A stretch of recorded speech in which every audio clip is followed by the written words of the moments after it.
Dear students, good morning. मैं doctor Rozisha एक बार पुनः आपके समक्ष उपस्थित हूँ।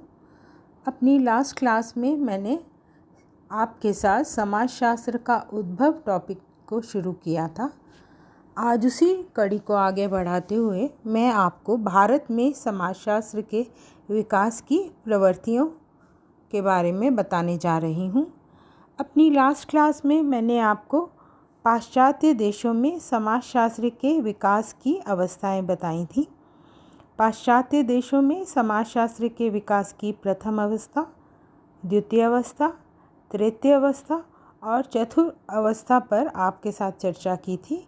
और इसके साथ ही मैंने आपको भारत में समाजशास्त्र का विकास के संबंध में प्राचीन भारत में समाजशास्त्र का विकास, स्वतंत्रता पूर्व भारत में समाजशास्त्र का विकास और स्वतंत्र भारत में समाजशास्त्र के विकास के संबंध में बताया था। आज मैं आपको भारत में समाजशास्त्र के विकास की प्रवृत्तियां बताने जा रही हूँ। भारत में समाजशास्त्र के विकास की 3 प्रवृत्तियां मैं आपको बताऊंगी। पाश्चात्य समाजशास्त्रीय परंपरा से प्रभावित, दूसरा परंपरागत भारतीय चिंतन से प्रभावित, तीसरा पाश्चात्य एवं भारतीय समाजशास्त्रीय परंपराओं के समन्वित चिंतन से प्रभावित। तो सबसे पहले मैं आपको बताऊंगी पाश्चात्य समाजशास्त्रीय परंपरा से प्रभावित। इस विचारधारा के मानने वाले विद्वानों का कहना है कि भारत में पश्चिमी समाजशास्त्रीय सिद्धांतों एवं अध्ययन पद्धतियों को काम में लेते हुए ही समाजशास्त्र का विकास किया जा सकता है। भारत में पाश्चात्य समाजशास्त्रीय चिंतन से प्रभावित होकर विवाह, वर्ग, जाति, परिवार, नातेदारी और धर्म से संबंधित अनेक अनुभवात्मक अध्ययन किए गए हैं। ऐसे अध्ययनकर्ताओं में मुख्य हैं डॉक्टर हटन, रिजले, डॉक्टर घुरे, मजूमदार एवं कपाड़िया। आपकी सुविधा के लिए इन नामों को मैंने लिखा भी है, क्योंकि आप इन नामों से बहुत अधिक परिचित नहीं हैं। 2-4 बार आप इनके बारे में जानेंगे तो इन नामों से आप परिचित हो जाएंगे। इन विद्वानों ने गहन अध्ययन कर समाजशास्त्र के विकास में अपना महत्वपूर्ण योगदान दिया है। डॉक्टर हटन और मजूमदार ने भारतीय जाति व्यवस्था की सूक्ष्म गहन विवेचना की है। डॉक्टर घुरे ने विभिन्न समाजशास्त्रीय विषयों पर लिखा है, जिनमें जाति, वर्ग, व्यवसाय, परिवार, धर्म आदि विषय मुख्य हैं। आपने अनेक पुस्तकें भी लिखी हैं, जैसे कास्ट, क्लास एंड ऑक्यूपेशन, दूसरी पुस्तक कल्चर एंड सोसाइटी, तीसरी पुस्तक सिटीज़ एंड सिविलाइजेशन आदि। आपको जो मैं किताबों के नाम बता रही हूँ, इन किताबों के नामों को मैं एक सूचीबद्ध करके भी आपको भेजूंगी, जिससे आप अपनी सुविधाजनक तरीके से हिंदी में इन किताबों के नाम जान सकें और याद कर सकें। डॉक्टर हटन और मजूमदार के प्रयत्नों से ही सन 1952 में इंडियन सोशियोलॉजिकल सोसाइटी की स्थापना हुई, जिसने सोशियोलॉजिकल बुलेटिन का प्रकाशन किया। आपकी इस पत्रिका के प्रथम संपादक भी आप ही थे। Doctor KM. कपाड़िया ने विवाह, परिवार और नातेदारी पर अपने अध्ययनों के आधार पर बहुत कुछ लिखा है। आपने कई लेखों के अतिरिक्त कई लेख लिखे उन्होंने, और उसके अतिरिक्त आपने किताबें भी लिखी हैं, पुस्तकें लिखी हैं। मैं उन पुस्तकों के नाम आपके साथ साझा कर रही हूँ। Marriage and family in India, Hindu kingship. इसी प्रकार डॉक्टर मजूमदार ने बिहार, मध्य प्रदेश, उत्तर प्रदेश तथा बंगाल के जनजातीय क्षेत्रों में बहुत ही महत्वपूर्ण अनुसंधान कार्य किया है। जाति व्यवस्था और ग्रामीण भारत के संबंध में भी आपने बहुत कुछ लिखा है। पाश्चात्य समाजशास्त्रीय परंपरा से प्रभावित अन्य विद्वान और लोग भी हैं जिन्होंने धार्मिक विश्वासों तथा नैतिक विचारों के तुलनात्मक अध्ययन पर जोर दिया है। डॉक्टर एम एन श्रीनिवास ने दक्षिण भारत के कुर्ग प्रदेश में कुर्ग लोगों का इस दृष्टि से अध्ययन किया और आपने संस्कृतिकरण, एक बहुत ही महत्वपूर्ण अवधारणा है, संस्कृतिकरण को प्रतिपादित किया।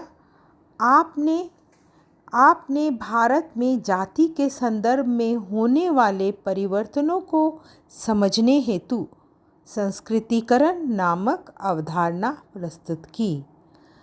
आपने बहुत सारी पुस्तकें लिखी हैं, उनमें से कुछ मुख्य पुस्तकों के नाम मैं आपको बता रही हूँ। Marriage and family in Mysore, caste in modern India and other essays. तीसरी पुस्तक है social change in modern India. चौथी पुस्तक है इंडियन विलेजेस।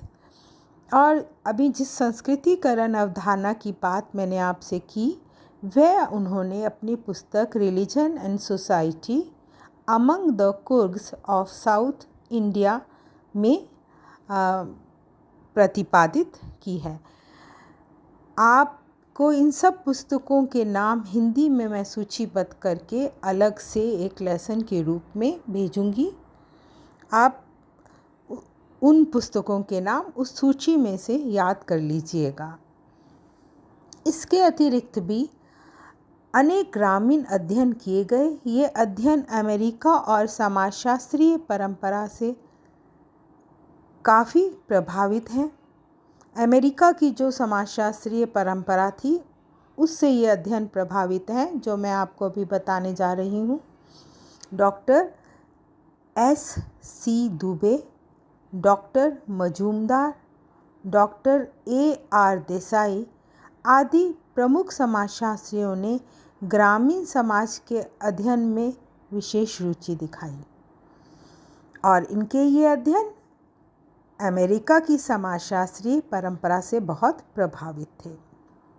दुबे ने बहुत लोकप्रिय पुस्तकें भी लिखी।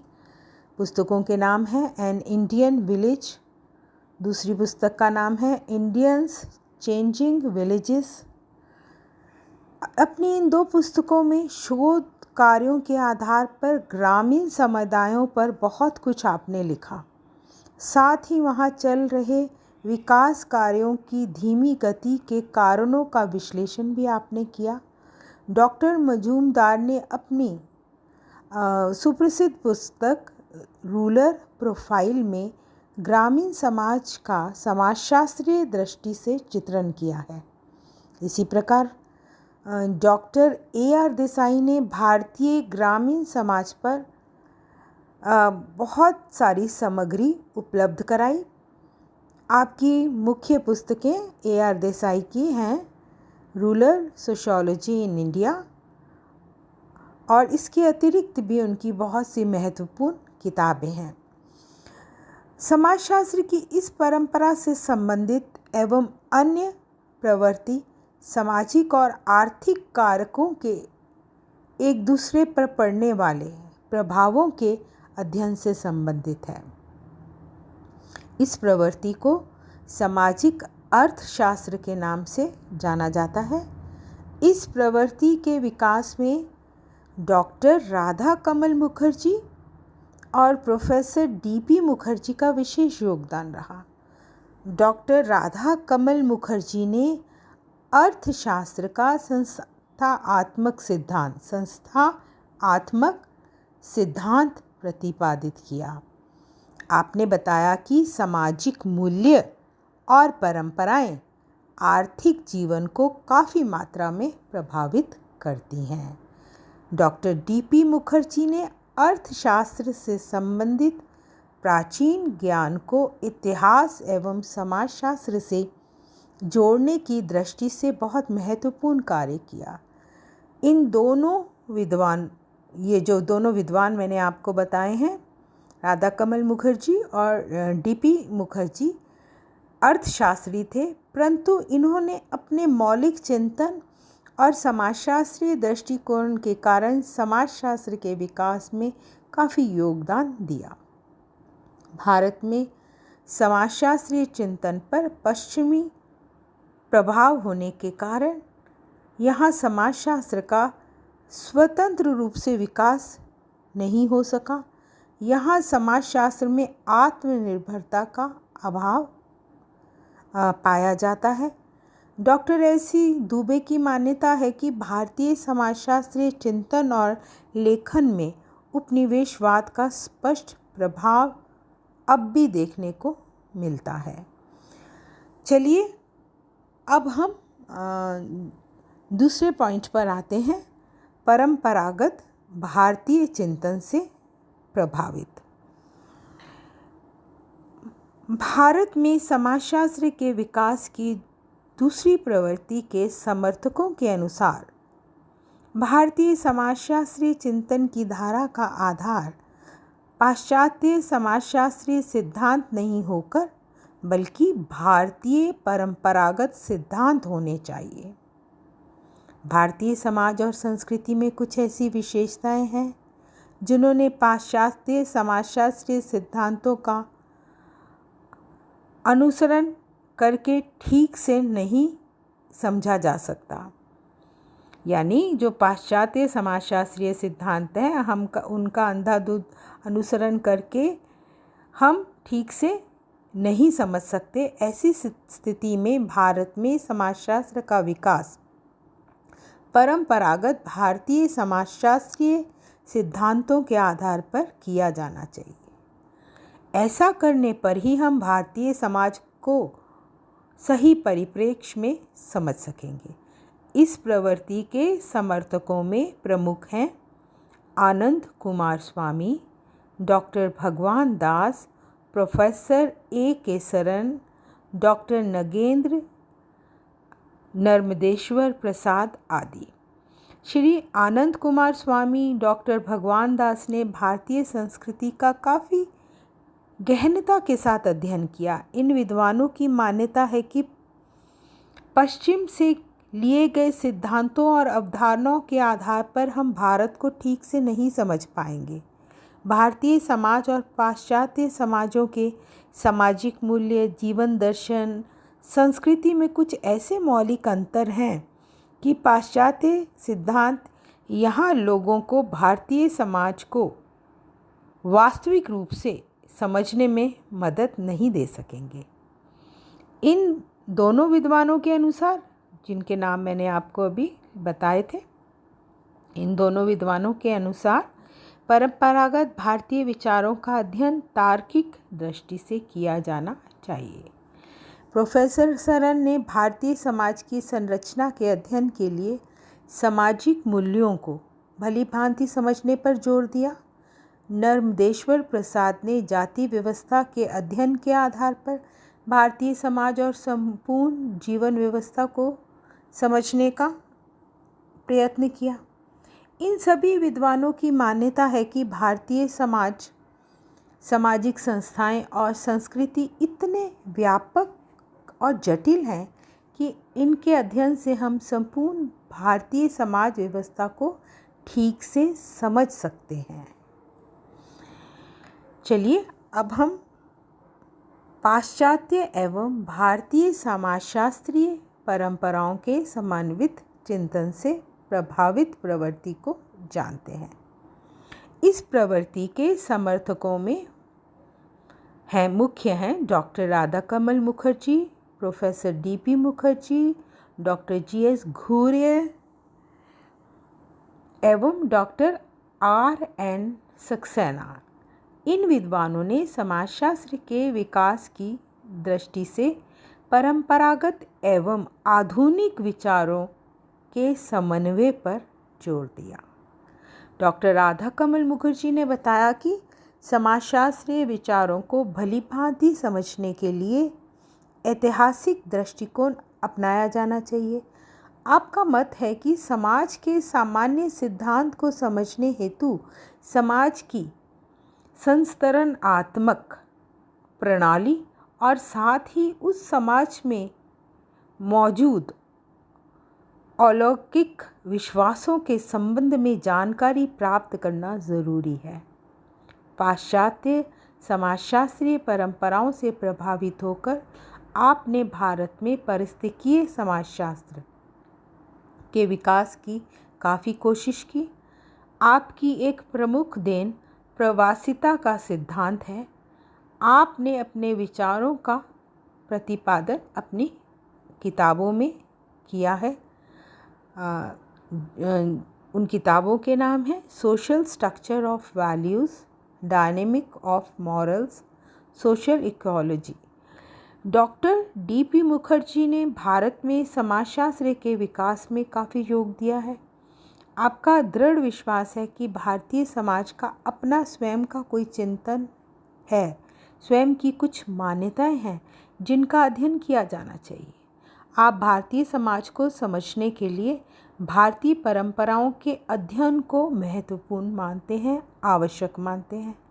आपने यहाँ तक कहा कि इन परंपराओं का अध्ययन भारतीय समाजशास्त्रियों का प्रमुख कर्तव्य होना चाहिए।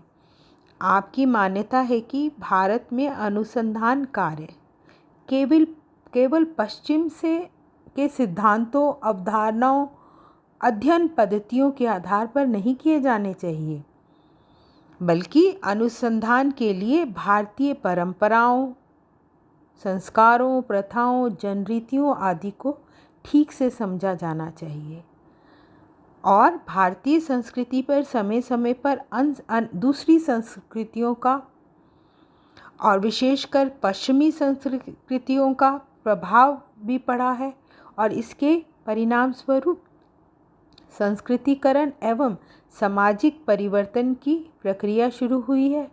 संस्कृति के इस समन्वय को समझने के लिए ऐतिहासिक पद्धति का सहारा लिया जाना चाहिए। मुखर्जी का दृढ़ विश्वास रहा है कि भारत में पाश्चात्य और भारतीय परंपराओं के समन्वित चिंतन के आधार पर ही समाजशास्त्र का उपयोगी ढंग से विकास हो सकता है। आपने अपने विचार महत्वपूर्ण अपनी पुस्तक मॉडर्न इंडिया एंड कल्चर, दूसरी उनकी पुस्तक है डाइवर्सिटीज़ और तीसरी पर्सनालिटी एंड सोशल साइंसेस आदि में प्रस्तुत किए हैं।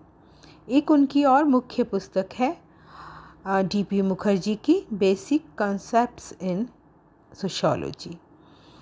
चलिए अब हम डॉक्टर जी.एस. घोरे के विचारों को जानते हैं। घोरे की मान्यता है कि केवल पश्चिमी सिद्धांतों के अनुसरण के आधार पर भारतीय समाज और संस्कृति को नहीं समझा जा सकता। इसके लिए पाश्चात्य और भारतीय परंपराओं के समन्वित चिंतन की ज़रूरत है। पश्चिम में समाजशास्त्र का जो कुछ विकास हुआ है, जो कुछ सिद्धांत एवं अवधारणाएं विकसित हुई हैं, जो पद्धतियां अपनाई गई हैं, उन्हें भारतीय परिस्थितियों एवं समाज व्यवस्था की विशेषताओं को ध्यान में रखे बिना उसी रूप में अपनाना किसी भी दृष्टि से सही नहीं है, हितकारी नहीं है।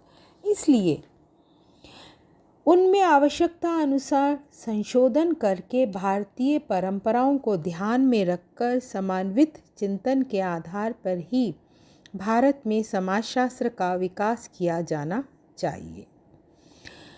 Doctor RN. सक्सेना भी इसी प्रवृत्ति के समर्थक हैं। आपकी मान्यता है कि परंपरागत भारतीय सिद्धांतों को समझने के लिए ऐतिहासिक दृष्टिकोण को अपनाया जाना चाहिए। आपने बताया है कि पुरुषार्थ सिद्धांत, धर्म, अर्थ, काम और मोक्ष व्यक्ति के सभी प्रकार के सामाजिक संबंधों का आधार है और समाजशास्त्र में इसके अध्ययन पर विशेष जोर बल दिया जाना चाहिए। आपके अनुसार प्राचीन भारतीय विचारों पर गंभीरता से विचार किया जाना चाहिए। भारत में समाजशास्त्र के विकास की एक अन्य प्रवृत्ति भी है, मार्क्सवादी चिंतन से प्रभावित है। जो प्रोफेसर D.P. मुखर्जी इसी प्रवृत्ति से प्रभावित रहे हैं। आपने सांस्कृतिक परंपराओं के अध्ययन के आधार पर समाज व्यवस्था को समझने पर बल दिया है। भारत में समाजशास्त्र के विकास में इसके अतिरिक्त भी अन्य विद्वानों जैसे doctor P.N. Prabhu, professor Sachidanand, doctor Yogesh Atal, doctor Yogendra Singh, professor L.P. Vidyarthi, professor Raja Ram Shastri, professor M.S.A. Rao, professor Y.V. Damle, doctor Shrimati Iravati Karve, doctor T.K.N. Unnithan, doctor Chauhan, professor S.P. Nagendra आदि विद्वानों का भी समाजशास्त्र के विकास में महत्वपूर्ण योगदान रहा है। धन्यवाद।